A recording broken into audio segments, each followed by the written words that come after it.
All right, starting off here, 1948. Springfield finished the year 7-1-2, and only four Lettermen were returning on the 1948 team. Captain Billy Mitchell is back. Bobby Boyles, Bobby Dodd, Bobby Wood.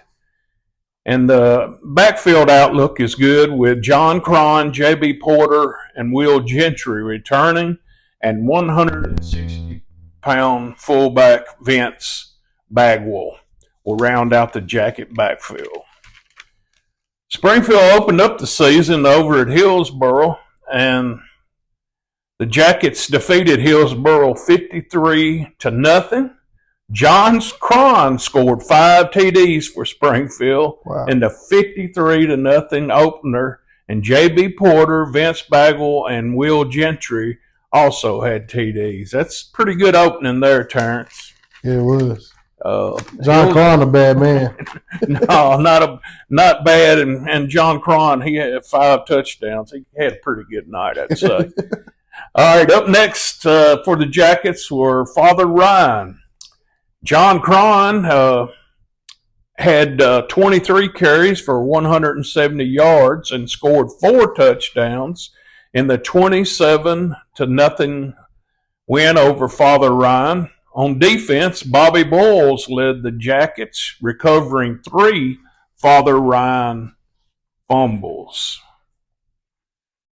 Up next was West High School, and John Cron led Springfield. He had 2 TDs. J.B. Porter had the next touchdown, while Vince Bagwell had a 31-yard touchdown run, and Springfield had 215 yards rushing in the 28-0 win. So right now the Jackets are 4-0 and moving right along. Up next, the Jackets played Paris Grove, which is the equivalent of playing Henry County today. And Paris held Springfield to a scoreless first half, but then John Cron happened on a 6-yard TD run, and Cron scored on a pass from Vince Bagwell for 14 yards, and another Cron ran for another touchdown to make it 18-0. Springfield moved to 3-0 on the year. Coach Smith said that Bobby Woods, Billy Mitchell, Bobby Boyles, and Don Pugh were outstanding in the ball game also. So right now they're off to a pretty good start. We're looking at 4-0 right now, and here we go to Englewood. Isaac Litton and Springfield playing. Actually, this one I think was at Boy Smith Field, but we won't make too much out of that if it's wrong. Anyway, Isaac Litton rallied in the fourth quarter to tie Springfield 6-6 in the ball game, and that's how it ended. John Cron had 23 carries for 96 yards. He put Springfield up 6-0 before Litton made the tying touchdown. Springfield drove as far as the line, 25-yard line, before time expired. And it said over 9,000 fans were at this ball game. Jeez. Wow. And I'm sitting there reading a piece of from the paper here. And it says, incidentally, Lloyd and Major escorted Springfield's John Cron to Knoxville today for the Alabama-Tennessee game. He'll be a guest of the Vols.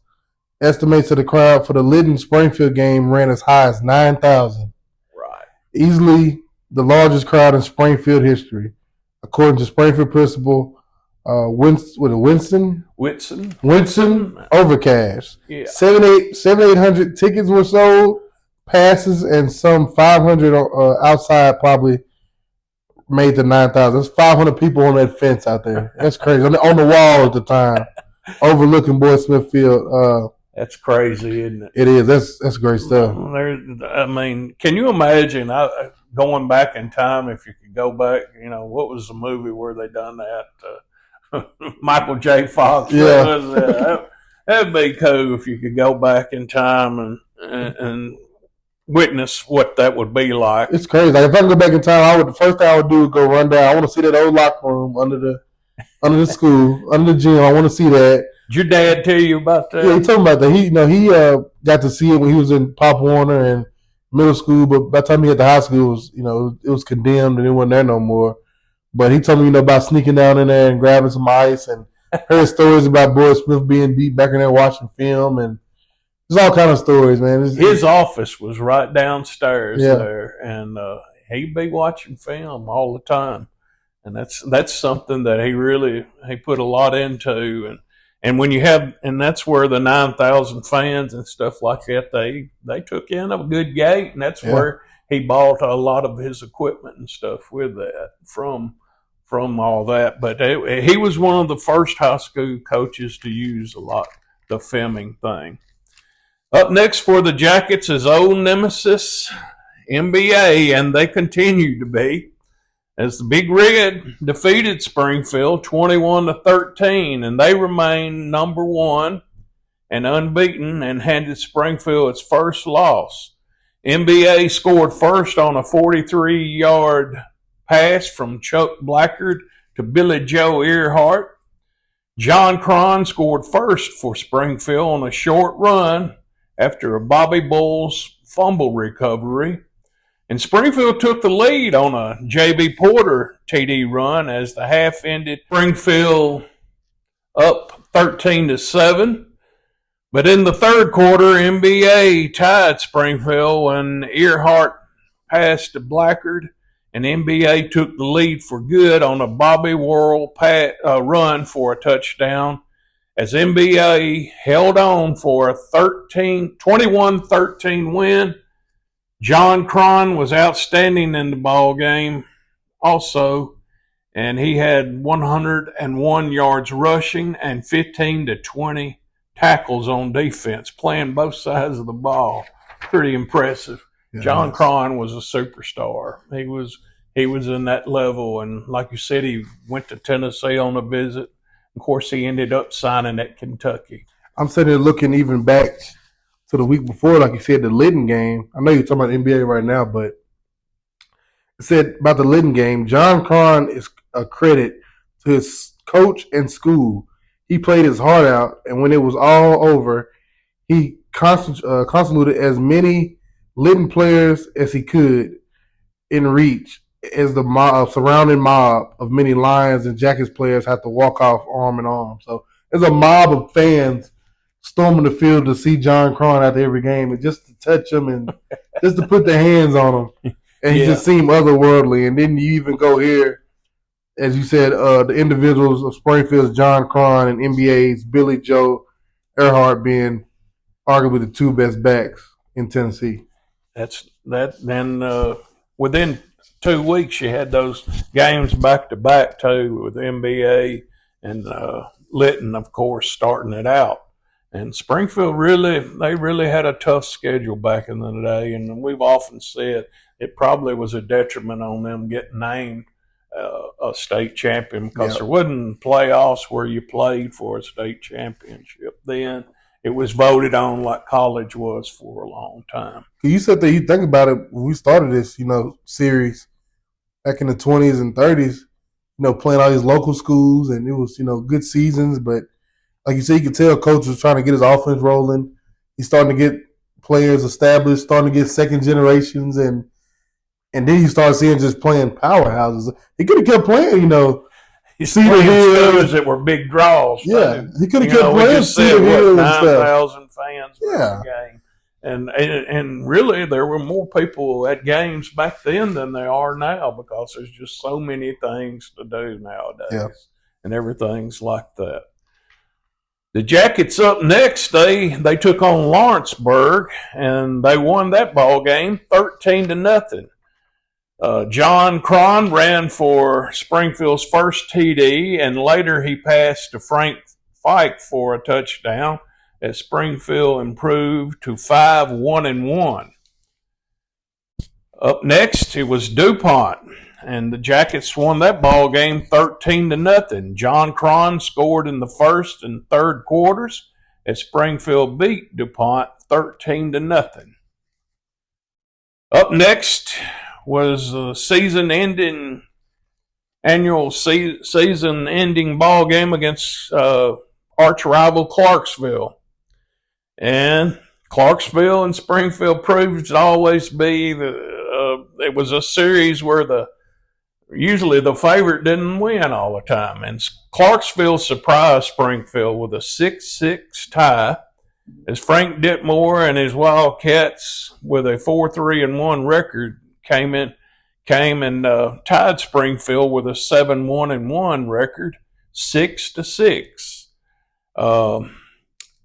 Don't have a whole lot on the scoring in that ball game. In fact, I don't have any. I guess they were kind of it was the tie kind of got them all down in a downer, but it was really about like the 1967 when Springfield tied Clarksville. It was like a win, and when Clarksville tied us at this one, it was like a win for them, since they had a worse record than we did at 4-3-1, and we were coasting along at 7-1-1.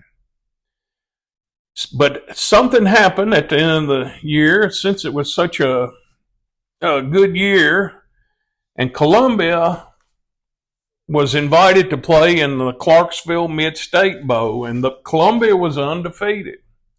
And they had never beaten Springfield, I don't think, in a bowl game, and that was something that their coach really wanted to do, and he thought it would get them over the hump.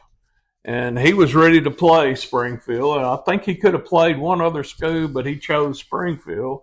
And the Jackets accepted the challenge, and they went and played Columbia in the Mid-State Bowl.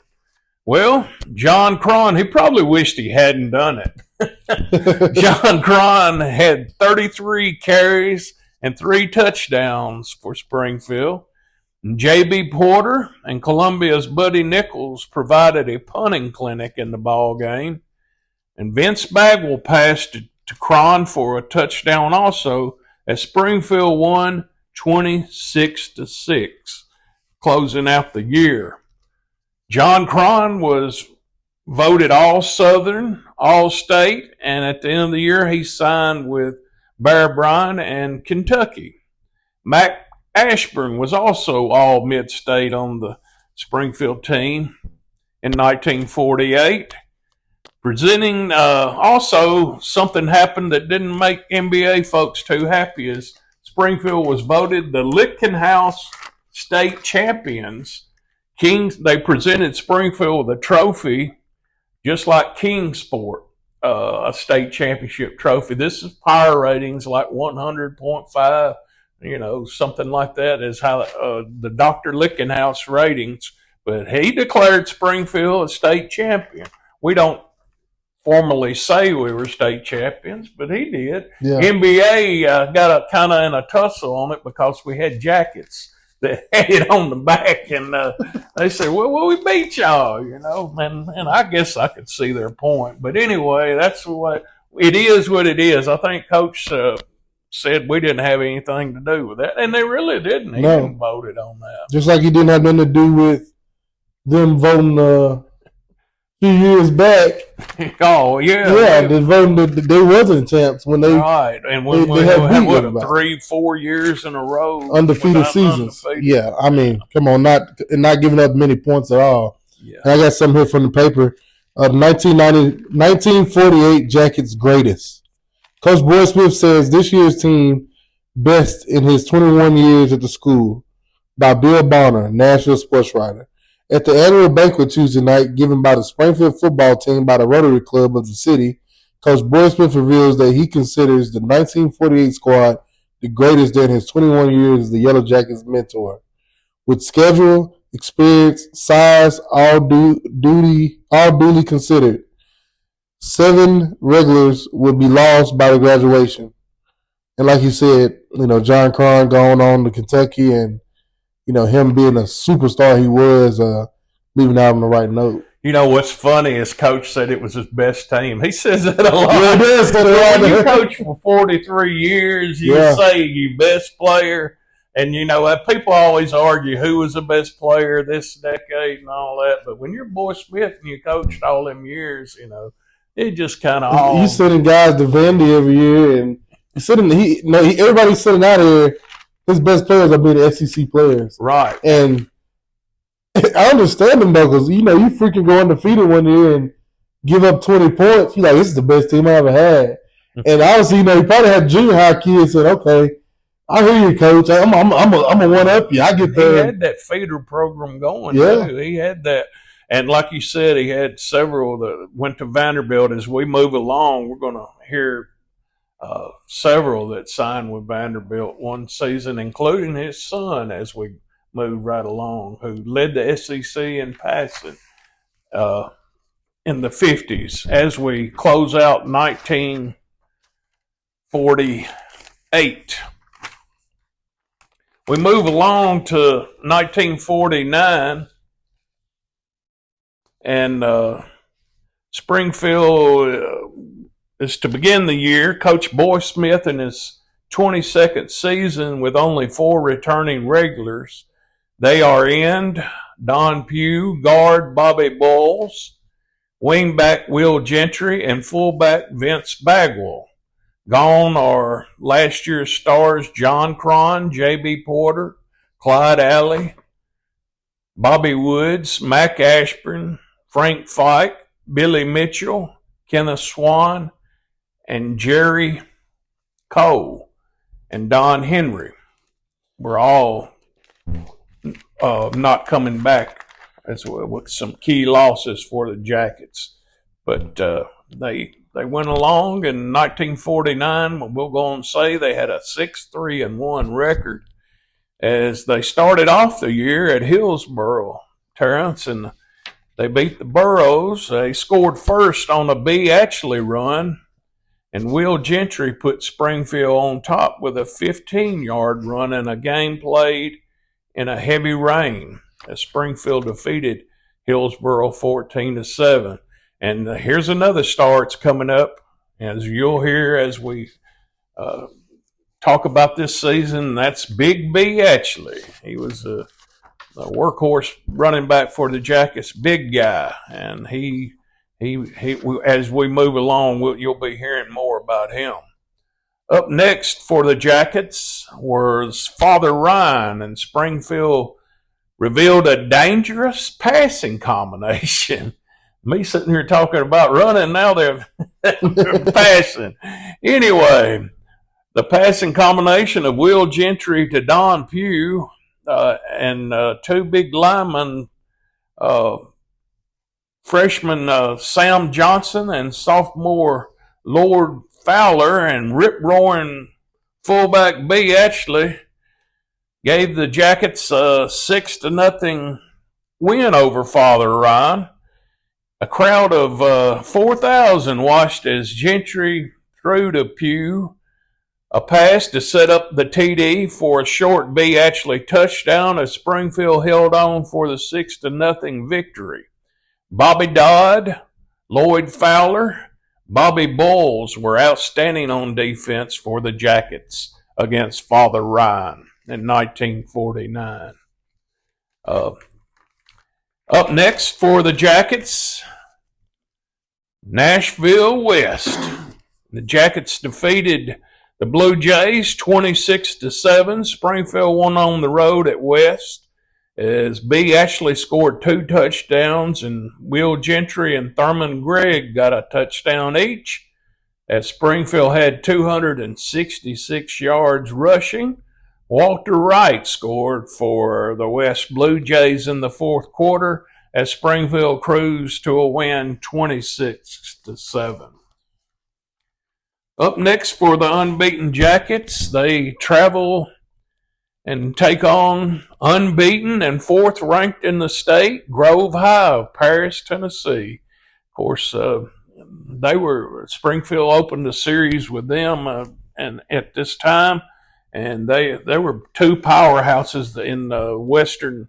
They were a powerhouse, of course, in western Middle Tennessee, as they are today, and they defeated the Jackets we were ranked number 6, as I said. Springfield, they defeated the Jackets 21-6 in Paris. Springfield took an early lead in the second quarter on a short actually touchdown run. Grove scored with a 68-yard run by Chick King. That's a good name, isn't it? Chick King. And he also had a 17-yard pass, and he threw it to Dan King for the Paris score as the Blue Devils, that was their name, they won 21-7 over the previously undefeated Jackets. And, of course, Paris Grove was unbeaten also and ranked 4th in the state, actually ranked ahead of us before we played. So the rankings were pretty accurate on that, it seems like. Up next for the Jackets, the classic Isaac Litton game. And this one, last year's game, ended in a tie. This one did too. 5,000 fans were at Isaac Litton over on Gallatin Road in Englewood. And Springfield and Litton fought to a 7-7 tie. Litton went up first, but Springfield came storming back in the third period, scoring on a 67-yard drive where Litton was assessed 2 15-yard penalties. And the fans protested that and let it be known that they weren't too happy with it. After the game, a minor portion of the crowd became unruly, and police prevented any more flare-up. After the ball game also, some unruly fans flipped the car of the officials with them inside of it. Wait a minute now. This happened. Wait a minute now. And talk about the way we act today now. Oh, wow. They lost it. They did, and the TWSAA stepped in for this, but it was their fans that done it. Yeah. And they actually, they got suspended or something. They got a penalty from the TWSAA. But Coach Smith went in front of the TWSAA and tried to get them to not do it. But they went on and the penalties were assessed. Coach Smith saying that the Litton school officials didn't have anything to do with it. It was their fans, their players didn't. It was just they didn't know how to act. But a rule was made where then it was stated that I think the home team was to provide safety for the officials. So I guess, they kept it forever. A place to go. I seen a few weeks, last season when we did the 48, they were talking about that we was going to NBA for that big game, and we both was undefeated, and they had hired 35 police officers going to be there. So, I guess, at the time, it was still a private school. They had to, funding to do that. It was needed all around, obviously, because you get so mad you flip the official's car over with them in it. And you know how we, and if you're listening and you've been following along, you know how massive these crowds are. Yeah. So it's not nothing for just one section of the stands and one section to mess around and be 1,000, 1,500 people to go ahead and flip over a car. It was 5,000 fans at this ball game. What's interesting this week, as I was writing a lot of this stuff, going over it, I found a website of Isaac Litton, and they showed a lot of their old pictures when the school was there. And I actually found a picture or two of them playing Springfield in there. And I was just looking at their old field, and I can just imagine what it was like. Their field was a lot like our old field. You're right on top of you, and a lot of stands and everything, and buildings around it. I can imagine 6,000, 5,000 fans over in Nashville as a little country school out of Robertson County comes up and plays the big school. And up until this point, Litton was starting to, and they do as the series, they kind of get to where they're beating us pretty regularly. Yeah. But we started out, we dominated the series, And in fact, when it ended, we were still up. But the Springfield Isaac Litton game was always a huge crowd, and sometimes they got unruly, Terrence. They flipped the car, So, and we're talking about a car in 1949. Man, those cars back in the day were steel. Straight hunk of metal. That was a lot of lifting there. That's why I said you took it. You think about it. If you're at the stadium, everybody's in the stands. If we get over here, we get going. This is BS. This is that. We got a good 500 of those over here. The crowds that pack. That we'll go down here. We could do something. That's a lot of people, and they can get it done. I bet you could lift a car today and turn it over by yourself, big man. Me and you both could probably. Well, I can't now. I have 2 back surgeries and 2 hip replacements here recently. I can't do that. But anyway, that you can imagine flipping a car back in the day. Back in they were actually made of steel. You had That's crazy. Wreck and you were protected. They were fired up. Yeah. All right, so we go from another 5,000 fans to take on NBA again. And it was before 5,000 fans again. NBA rallied to beat Springfield 19-14. NBA was always a tough game for us. Springfield scored first on a short B. Ashley scoring run, and NBA came with it a point on a 7-play drive, and NBA went up 13-7 on a 7-play drive.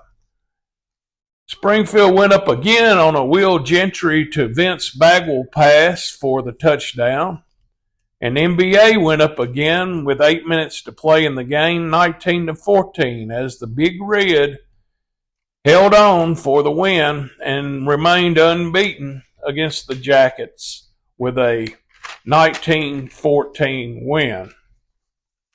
Up next for the Jackets, unfortunately, we run into another loss. We had another loss. Lawrenceburg, a powerhouse in the mid-state, down in the southern part of the state on the Alabama border.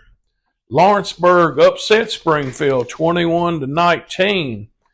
They had 2 TD passes. Springfield had 2 TD passes to Don Pugh from Will Gentry to put Springfield up 12-0 at the half. But Lawrenceburg came storming back with 2 Leroy Hollis touchdowns, and the Wildcats went up 21-12 in the fourth quarter. Will Gentry scored Springfield's last touchdown on a short run, as it wasn't enough as Lawrenceburg upset Springfield 21-9. So we went in a little downspin there after the tie with Litton and the Paris Grove game, which we were playing some tough teams and kind of closing out the year on a rough note there at that. But we keep on going with the rest of the season. And up next, the Jackets take on DuPont. And the Jackets won that ball game 34-0, Terrence. And the Jackets struck for touchdowns in the first and second quarters and added 2 touchdowns in the third and 1 TD in the fourth. Will Gentry ran and threw to Bobby Dodd for scores. Ray Norris Fry got Bobby Glover for a touchdown. Outstanding players for the Jackets in this ball game were Jerry Farmer, Edward Murphy, Alvin Fowler, Sammy Smith, Harrison Goodwin, and Jimmy Holmes and Bobby Glover. So Jackets get back on track with a win over the DuPont Bulldogs, 34-0. Time for the annual ball game against Clarksville at the end of the year. And Springfield defeated Clarksville 27-12 as the Jackets got the win over Frank Ditmore's Wildcats. Will Gentry, Don Pugh, and Vince Bagwell led for Springfield. Bagwell led a 75-yard touchdown drive, and B actually also had a touchdown. Playing well also for Springfield were Gene Thorpe Edward Murphy, Lawrence Cofer, Don Hicks, and Kemp Osborne. Don Hicks, I want to mention him and Lawrence Cofer. Back in the day, Mr. Cofer's no longer with us, but Don Hicks still attends Springfield football games. Wow. He'll be there. He'll be in Greenbrier probably. Yeah. Friday night. He'll definitely be at the home games. Those two used to sit together, and I wanted to say something about that. Mr. Hicks might be the oldest alumni that still attends games, and he's a good guy. I used to love sitting by him, and when I was able to go to the games at that time, and Mr. Cofer was also sitting there with him along with Mr. Bobby Payne, and there was a lot of older folks right there still following the Jackets, and we still got that till this day. Yes, sir. And that's what it's all about. All right, the Jackets closed Springfield, like I said, closed out with a 27-12 win over Clarksville. As the year come to a close, the Jackets were invited again to a bowl game in the Clarksville Mid-State Bowl, and they were to play unbeaten Columbia again. They defeated them the year before, and Columbia will be favored over Springfield by as much as 13 points in the ball game. But as we know, Boy Smith was unbeaten in postseason play at this time. And guess what happened, Terrence? A 26-6 win for the Jackets again as Springfield ruined Columbia's first chance of an unbeaten season as Springfield rolled over Columbia 26-6 in the Clarksville Mid-State Bowl. Will Gentry had 106 yards and 26 carries and scored 3 touchdowns and outpassed highly touted Columbia quarterback Jack Van Hooser. Coach Smith is now 7-0-1 in postseason play. Will Gentry and Don Pugh were voted to the All-Mid-State team in 1949 as the Jackets close out the year on a high note, beating Columbia in the Mid-State Bowl. Ruining Columbia's first could-be-ever undefeated season. And, of course, years later down the line, we'll get to it eventually, they ruined another one. That was in pretty modern times. Yeah. I was at that game. Was you at that game? No, sir. That was right at 2001, I think. Yeah. And they were unbeaten at that time. And we'll get that. We're pretty good ways from there. By the time we get there, Springfield, we'll know a lot about the 2024 Yellow Jackets. By the time we get there, the cars will be light as a feather, and where they're as heavy as a school bus now. So we just wrapped up 1949 with the Jackets defeating Columbia at Austin Peay Stadium in Clarksville for the Mid-State Bowl. The 40s were very dominant for Boy Smith. Had a few undefeated teams. Superstar John Cron. Everything was beautiful for Coach. Big crowds. And it's crazy to think we were talking about the smaller schools he played when we first got here, and he started playing more powerhouses, getting bigger gates. And it's kind of reminds me of now. You know, I heard people all the time used to hate, playing, not to knock them or nothing, but just gate-wise, hate playing, Clarksville Northeast, Clarksville Northwest, West Creek. Springfield people weren't used to playing those schools, now. Bring about 10 people. Yeah, and now we're playing, you look at this 2024 schedule for the Jackets, just like 2023 was. Last year was probably the first year in the, since I've been going to Springfield football games, you have it, every single game was packed out. Right. Last season, every game had standing room only crowds because, you play Station Camp, you play, they had good following. You play at Gallatin, you play at Beach, you play Clarksville, you play Henry County. Hendersonville. Hendersonville. You play at Centennial. There was a packed house every night. Every Yeah, game. of course, the stadiums aren't as big, but Yeah. but even when we were playing, we were in that Clarksville district. There was nights you could throw a rock and not hit nobody Exactly. over there in the stand. And just looking at this 49 team and talking about these crowds, this makes me think of now about this, getting excited for this year because we're going to be the week on. It's game week now for us. Well, you remember when we started, they didn't have stands. Literally, we started, wasn't no stands. People were bringing picnic, pitching up picnics on the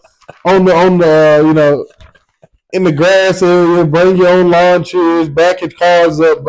People backing the Model Ts up to watch football games. We started this series, and now we're here in 1949, and it's 9,000 people and 35 police officers and fans flipping cars, and it's amazing the growth of football is taking right now in 1949. It was really, when we started this, it was, I don't think we didn't even have a nickname. No, we didn't. Time. And pretty much we went from first night games using white footballs. They're still using white footballs here because all the lighting isn't great. Yeah. Some games. But that Clarksville game, that was a lot of people at that ball game, too. And I have a picture, which will be on the screen as you're hearing us talk, of that game. And it looks like it's I can't tell. I think that's the away side at Austin Peay in that corner down there. It was new, too, at the time, which now it's totally different. But it was new at the time. And it was right there on the campus there, right beside Byrd High School, home of Wilma Rudolph. Yep. And Byrd and Bransford had a lot of high school. Byrd and Bransford had a lot of battles. Oh, they did, and that's funny how we had battles with Gallatin. Bransford had battles with Gallatin Union. Yep. We'll even touch base on some of that as we move along. Just don't have a lot on it, and that's sadly. But what we do have, we will report. Yes, sir. But anyway, like you said, closing out 1949. Good season. Going into 1950. Okay, moving right along, Jacket Tales as we move into the decade of 1950. Going into the 1950 season, the Jackets' key losses of personnel and graduation will be felt pretty much. Gone are Will Gentry and Vince Bagwell in the backfield. And then a good portion will be gone, including Don Pugh, James Kleinard, Bobby Dodd, Bobby Bulls, and Jerry Farmer. Springfield opened up the season with a 13-7 win over Hillsboro, defeating the Burros 13-7 before 2,500 fans. Big B actually got the Jackets' first score on a 23-yard touchdown run on Springfield's opening drive. Springfield drove to the Hillsboro 6-yard line, but failed to score as Hillsboro stopped actually just short of the goal line to end the half. Springfield in the second half scored on an Ashley run after a long pass set up the touchdown. Actually took it in for a touchdown as Springfield won 13-7 over Hillsboro. Up next for the Yellow Jackets, the annual battle with Father Ryan. B actually ran 26 yards for the Jackets' first touchdown and later scored on 2-yard runs. And the Springfield defense held Father Ryan to even cross into Springfield territory all night. Kemp Osborne got the final Springfield touchdown on a 13-yard run as Springfield defeated Father Ryan 27-6. Joe Corbin and Thurman Grigg also had outstanding games for the Jackets. Up next, Nashville West. Springfield jumped out to a 33-0 lead at the half. Pretty good lead. And B actually led the Jackets with 3 touchdowns as Springfield rolled over Nashville West 40-6 in the ball game. Up next for the Jackets, it's Paris Grove. Remember, they handed us a loss the year before. We were both undefeated. This time we play Paris Grove and get a little revenge. Paris Grove was defeated by the Jackets 49-0. Kemp Osborne led Springfield to a 49-0 win over Paris Grove, scoring 3 touchdowns. John Bracey, Jeff Porter, B. Ashley, Harrison Goodwin all scored touchdowns as Springfield routed Paris Grove 49-0. Kemp Osborne was named Schoolboy Star of the Week by the Nashville Banner for his 3-touchdown performance against Grove. That's first. Kemp had a score or 2 earlier in the season, but he really is coming around, and as we'll read on, you'll see that he really came around as a great back for the Jackets on scoring a lot of long runs. Up next, the Jackets keep up the high scoring as we get over Linton, 57-6. Boom. A crowd of 6,500 at Boy Smith Field watched as B. Ashley scored 5 touchdowns as the Jackets beat the Lions 57-6. Kemp Osborne also scored 2 touchdowns, one a 74-yard run, and Ray Fry and Thurman Gregg added touchdowns as Springfield gave Isaac Litton its worst loss ever. Wow, program history? Oh, wow. 57-6. Now, I haven't checked and see if that held, how long that held. Yeah, it probably did. I would think it probably did hold. But they always played Oak Ridge also. They had some tough games. They had a tough schedule over the years. But it reminds me, I'll check on that in the old record book there. We got the records. We can even look that up. You can. Mm-hmm. Up next for the Jackets, Murfreesboro. And this was a big ball game. Both teams were coming into this game unbeaten, and the Jackets had to go to Murfreesboro, and there were 8,500 fans at this ball game, packed at Jones Field on the MTSU campus, which was called Middle Tennessee College at that time. Murfreesboro got the best of the Jackets, defeating Springfield 21-7. Springfield had 5 fumbles in the ball game, and that's not going to help you a whole lot in a big ball game. Murfreesboro scored first in the minute of the game, and Murfreesboro stacked the line to stop B. Ashley, and it worked as the Tigers held him to 85 yards. That was something not many teams were able to do. Murfreesboro moved to 7-0 with a win, where Springfield fell to 5-1 with their first defeat, and will face another strong team the following week in NBA. You play Murfreesboro undefeated, now you're playing undefeated NBA. Woo! That's tough. That's tough. That's what you call a stellar schedule. And this was a classic game. You actually have this one on film on YouTube, yes. Yeah, on your. For the watch, you can go to the. This is a 1950 ball game. Go to the category. I believe it'll say old games or something like that on YouTube. You go to it. It's its own playlist, and you'll see this game. Throwbacks. Yep. Yeah, I've watched it several times. Big, actually, you can see his speed, and as for a big man, it's pretty amazing. Anyway, this was a big ball game. NBA was undefeated, and Springfield had 1 loss, losing to Murfreesboro the prior week. And this ball game ended in a 33-33 tie, and it was a classic. They battled to a classic deadlock 33-33 tie. Springfield marched 63 yards to tie it up 33-33 on a 2-yard B. Ashley run.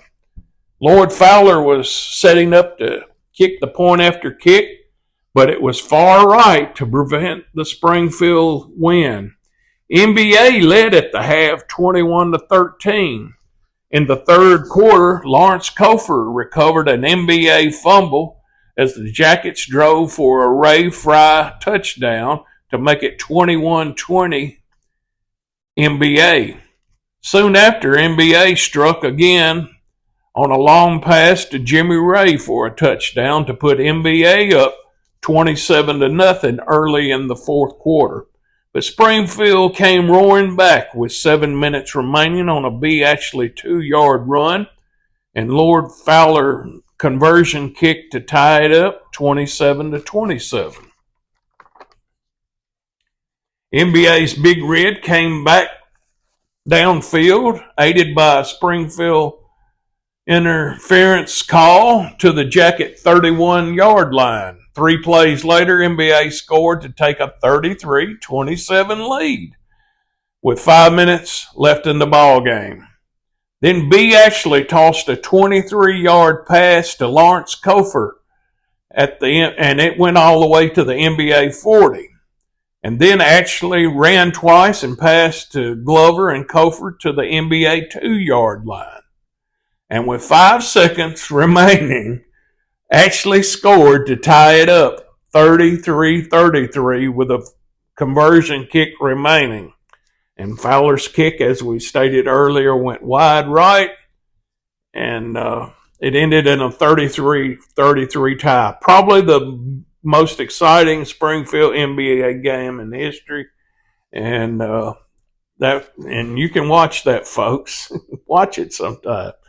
Lawrence Cofer was outstanding in this ball game on offense and on defense, and the Jackets really played a heck of a ball game and scored, like we said, like I stated earlier, with only seconds remaining to tie it up.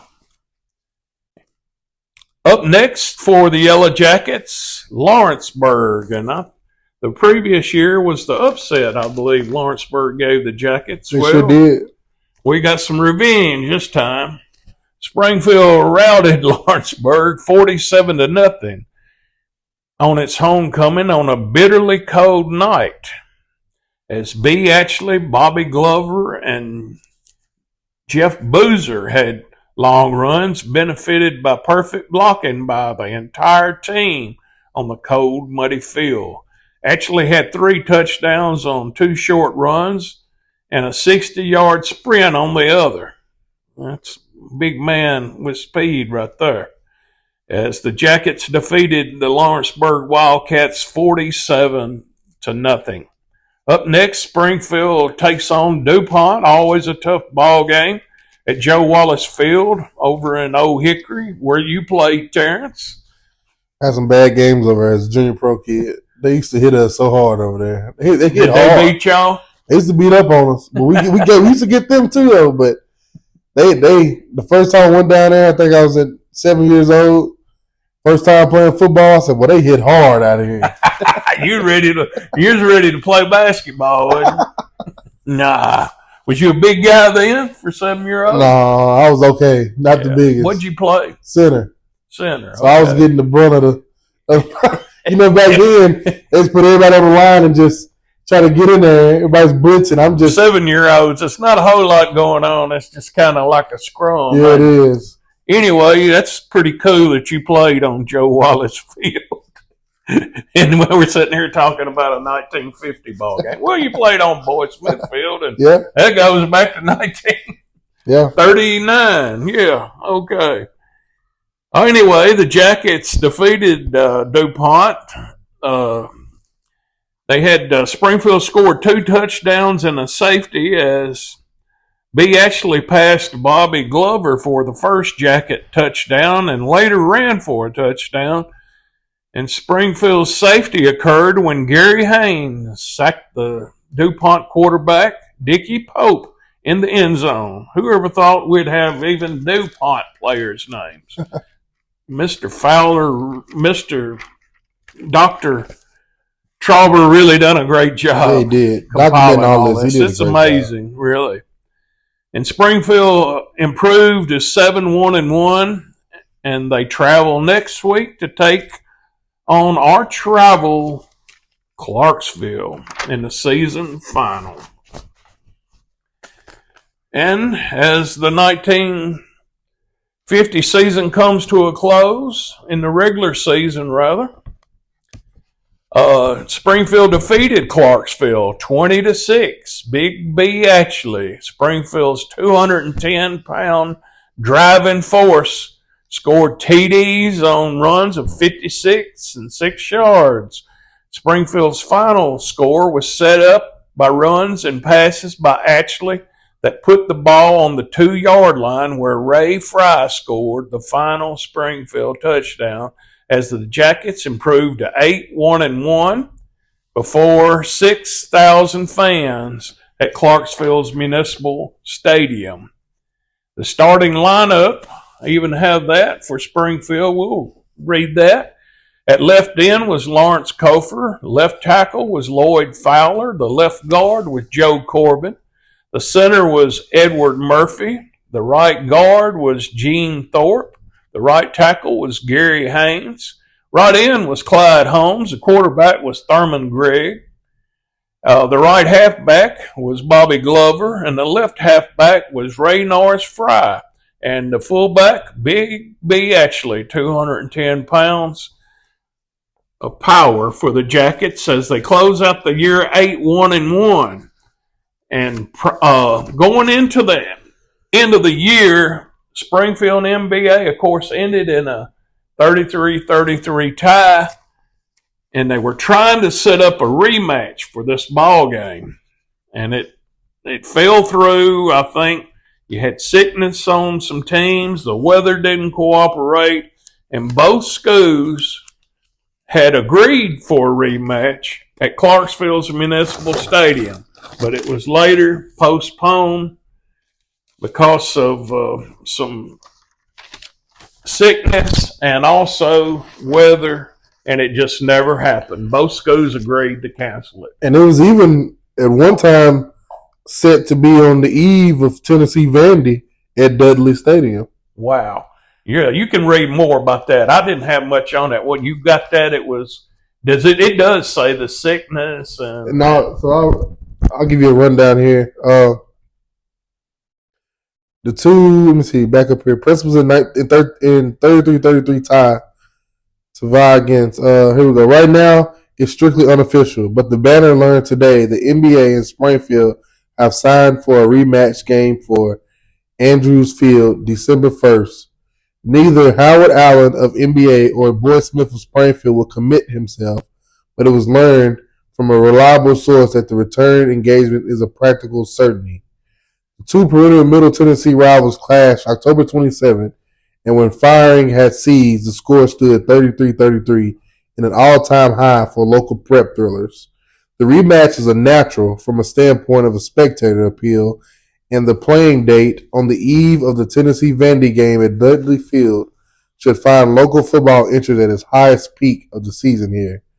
NBA's part in the return tilt was made possible last week with the cancellation of the Portland game due to rain and bad weather. The Maroons already had 10 games scheduled and appear to clinch to play in the JCC Bowl game Thanksgiving Day at Dudley Field, which would have been the 11th.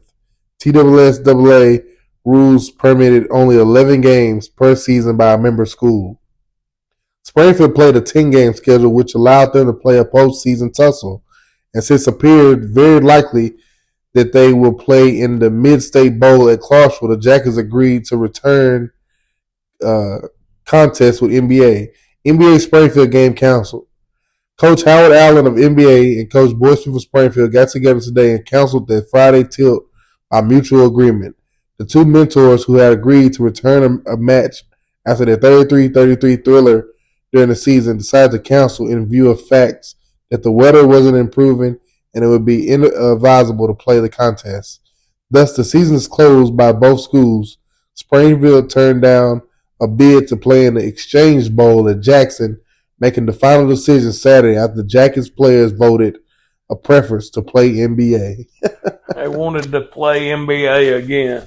And I heard after this, I read something on that. After that 33-33 tie, you would think that they would be upset, but they were all just walking hand in hand after the game, showing good sportsmanship, leaving the field after that. But they still wanted to play again. Yeah, and Springfield should want to play. You had the game won, and you missed the field goal. Oh boy, that's. I was in a nursing home one day in Springfield visiting my aunt, and there was a gentleman in there, and he knew my dad real well, and he was talking about that ball game, and he said, "All he had to do, Lloyd Fowler, he missed that extra point." God, I'm telling him about it every time I see him. He probably never lived it down. He didn't. They ran Mr. Fowler, of course. So they ran the Springfield Auto Parts, and great jacket players and supporters over the years. We forgive him, but I imagine his teammates. They always do that. I know one of my best friends kicked the extra point to beat Gallatin. One of my other good friends told him if he wanted to ride home, he better hit this extra point. Anyway, the 1950 season closing out with an 8-1-1 record. The Nashville Banner All-Mid-State team named B. Ashley to the first team as a fullback. The second team had tackle Lloyd Fowler, who we just mentioned. Honorable mention were Clyde Holmes, Gary Haynes, Gene Thorpe, and Joe Mitchell, one of the Mitchells of several that played for the Jackets as 1950 closes out, and we'll be moving on to 1951. It's funny you say he's all-state tackle, but missed the extra point. I was all-state defensive end my junior year, but missed an opening kickoff of Gallatin. So, hey, you got to get kickers. You was all-state, and you missed the football, didn't you? We're linemen, You and Mr. Fowler got something in common. We're great linemen. We're not kickers. Fine kickers. You still haven't lived that down, have you? Never can. Anybody in that stadium, they remind me that every time they see me. Well, we're going there this year, so you'll be getting reminded again. I'll probably go on the field pregame. That'll be the first time I've been there since I missed that kick. So, I'll get to step on the field pregame and go to that spot. Get chills. Chills. Moving on to 1951, the Yellow Jackets close out this year 7-2-1. It's a good year. The 50s, as I was telling Terrence earlier, as we move along, it was 2 seasons that they actually had a losing season with Boy Smith. He had one in the 60s and some right at the end, but in his 43 years of coaching. Anyway, we open up with Lebanon. And this is a series that went all the way just about to the Boy Smith era ending in 1971. We always used to open up with Lebanon, and Lebanon was a good ball club. Anyway, they were a good ball club, but the Jackets come out on top 18-12 over the Blue Devils, with Kemp Osborne leading the way. Springfield marched 80 yards midway in the fourth quarter on 13 running plays. Osborne scored with 1:30 left in the game to put the Jackets in front 18-12. Springfield scored first in the ball game on a Jeff Boozer run, and then the other Jacket score came on a 24-yard pass from Billy Bagwell to Lawrence Kofer. Mr. Kofer had a touchdown reception there as Springfield rolled over Lebanon 18-12. Up next for the Jackets, the annual battle with Father Ryan. And Springfield come out on top 26-0. Springfield's Joe Mitchell blocked a Father Ryan punt that was recovered by Lawrence Kofer in the end zone for the score. And Kemp Osborne then scored on a 1-yard run and later passed to Lawrence Kofer 20 yards for a touchdown. James Fox scored the final Jacket touchdown on a 4-yard run as Springfield won 26-0 over Father Ryan. Up next was West High School, and the Jackets defeated the Blue Jays 25-0. Springfield rolled up 312 yards rushing and defeated West 25-0. That's a lot of yards right there, Terrence. James Fox scored on a short run for the touchdown. Kemp Osborne rushed for 2 more TDs, and the Springfield defense, led by Bill English and Joe Moten, rushed West quarterback Joe Berlin all night, with Lloyd Fowler and Lawrence Kofer playing outstanding defense also in the ball game. Up next for the Jackets, it's Paris Grove again. Paris scored first in the ball game, and moments later, Jeff Boozer ran 63 yards for a Jacket touchdown as Springfield defeated Paris Grove again, 38-12. In this ball game, Kemp Osborne added 3 more Springfield touchdowns, and Joe Moten threw a long pass to Lawrence Kofer for a touchdown, and James Fox scored the final Jacket touchdown in the ball game. Lawrence Kofer, Springfield's outstanding end in this ball game, broke his arm and is out for the year. It snapped in between his wrist and elbow. Heard this was an awful injury, and I used to hear Mr. Kofer talk about this at the ball game. Wow. And it was devastating, and it really hurt the Jackets. As I just read, he had some outstanding games leading up to this, scoring, and it was a punter and the end. And you'll hear they had some issues getting punts off and stuff, as it was a key to some of their losses, but it was a terrible, terrible injury. Up next for the Jackets was Isaac Litton, and Litton Lions. Litton Lions defeated the Jackets.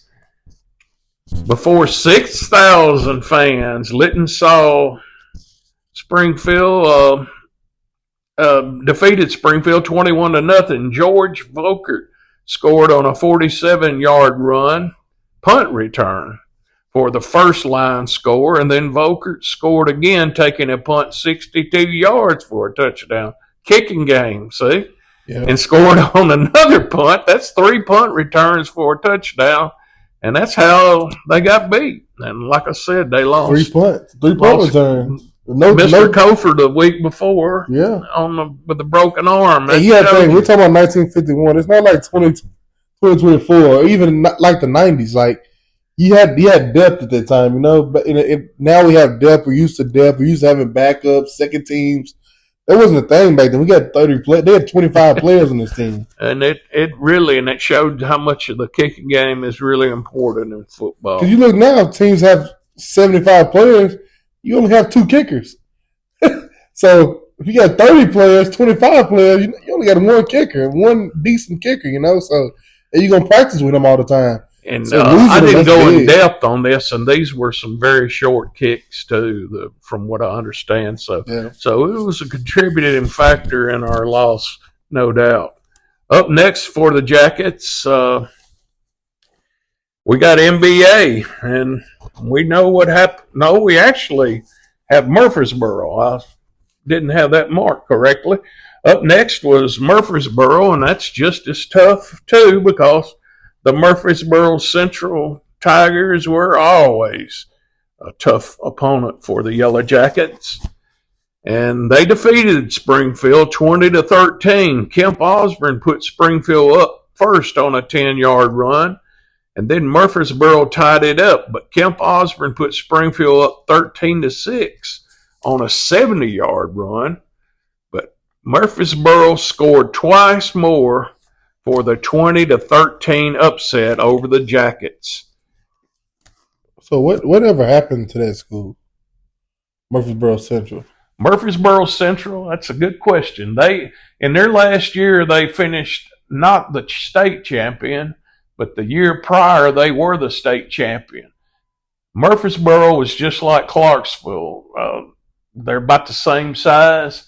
That's when Oakland and Riverdale started.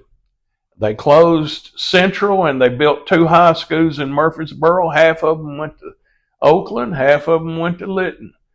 And Springfield being a long rival with Murfreesboro, we didn't play both of them. Some schools did. We kept Oakland. Gotcha. We kept Oakland, and Oakland was part of reason I think we kept Oakland. Oakland stayed in our conference, which was called at the time the North Central Conference. You had conferences back then instead of districts. Yeah.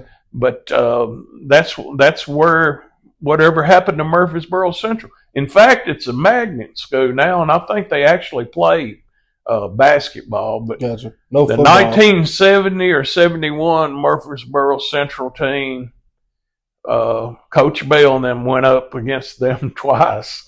And I remember Coach Smith, there's a statement, he said it was the best high school team he ever seen. And we met them 2 years in a row, and we were both undefeated. We were number 1 in 1969, I think, when we met them, and they beat us like 36-0, give us the first loss. Hey, look at the talent you can have in Murfreesboro, one high school. It was one of the largest high schools in the state, just like Clarksville. And this happened the same time in Clarksville. Clarksville now has a whole bunch of high schools, and so does Murfreesboro. But at that time, Clarksville and Northwest was the other school. Half of them went to Northwest, half of them went to Clarksville. Actually, Montgomery Central, too, was a high school, but they were like a Class A or Double A at that time. But that's a good question there. Whatever happened to them?